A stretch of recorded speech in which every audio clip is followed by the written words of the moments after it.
when it comes to when my horses are ready for the 2-rein. I like to have control of all 5 parts of my horse's body, and I want them to be responsive to all 5 parts when I ask them to move it. When I ask them, move your head, right here she's being kind of dull. But I want control of the head. I want control of that neck. I want control of those shoulders with my horse. I want control of when I ask that horse to bend and give their barrel. Control of that barrel of that horse, whether they bend and give with it or lift it. And I want control of the hind end. And Phil here, she's being kind of lazy today. She is pretty light to all of these things. And I could do a majority of these things single-handed. I want control of my horse's body. When I ask them to back, I want them to be, let me get my reins kind of corrected here. I want them to be light and responsive at the back. When I ask them to step out, like I said, Phil's kind of lazy, so there's a lot of times that when you first get on her and start riding, you really have to get after her and remind her that she is light and responsive. Otherwise, she'll only give you what you ask her. When I ask them to stop, they're light and responsive. When I have general control, single-handed, asking that horse to turn without have to be super exaggerated and make direct contact with that horse. You can see here how little I have to really kind of move my hands to get her to turn. That's kind of what I'm looking for. And I want that at the trot too, and at the canter. I want these horses, I want to have a really good light and responsive. When I ask for a turn, I'm not out here in the hackamore doing this to get my horse to neck rein, not over exaggerating doing this to get my horse to neck rein. It's just a simple, this is all it takes to get my horse to turn one direction or the other when it comes to neck reining. So having general control over, with minimal movement, not have to be over exaggerated. Generally, when you don't have to be over exaggerated with your horse to get control over something. A lot of people right here, I'll show you where a lot of people would say that my horse is not ready for the 2-rein, because when I go to ask her to do kind of a quicker spin, that head throws up in the air and it's not pretty. It's like, that's not pretty at all. But that is something, because I got control of my horse's body and they're light and responsive to all 5 parts, and I can do it single-handed. I can refine that in the 2-rein without going 2-handed very much. There's on occasion where I might just throw these ramels down over the horn and go 2-handed and be like, hey, let's take a couple extra steps back. But this is something that 2-handed, okay, that was really ugly right there. She leaked forward, throwing her head up. It's not very fast. It's just fell apart right away.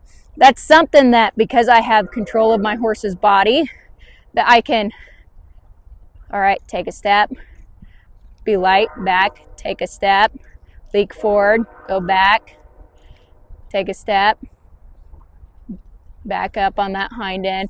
This is something that, see here, and she's already starting to this is something that I can refine from the 2-rein and practice with my horse single-handed.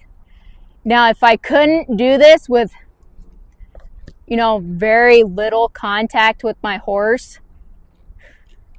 if I had to, in order to get my horse to move her shoulders like that, if I had to do this, support that neck, really exaggerate, and then go, hey, to get that horse to step over, she's not ready for the 2-rein. If I have enough control of that horse to where I can do, those, hey, the things that I ask her, if I ask her to do a spin or if I ask her to do a rollback, if it falls apart with speed. But if I were to ask that horse, if I were to ask her to come down here and go, hey, let's do a rollback, and see it's falling apart with speed, that's speed for fill. But if I can come down here and go, all right, we'll do it at a walk and we'll break it down, stop. And then we'll back. Then we'll ask for them shoulders, get back on that hind end. And I could do all of that single-handed and start getting that refinement with my horse being light and responsive. That's when I say, my horse is ready for the 2-rein. Things are okay to fall apart with speed.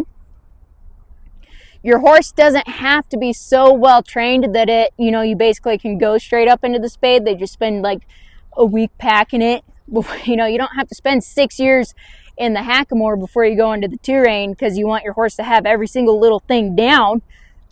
But you can have your horse light and responsive enough in the hackamore with the basics of controlling all 5 parts of the horse's body, turn, stop, and go, transitions, the basics, the absolute basics. If you have the absolute basics down single-handed where your horse is starting to go off of a feel, I think your horse is ready for the hackamore. If you don't have to exaggerate your body to get that horse to perform a basic task of backing, right here, she's not listening. This is a time that I can drop that roumel and, hey, wake her up for a second. But generally, she's pretty good at it. Now, when I ask her to back, she's going to go off of that feel.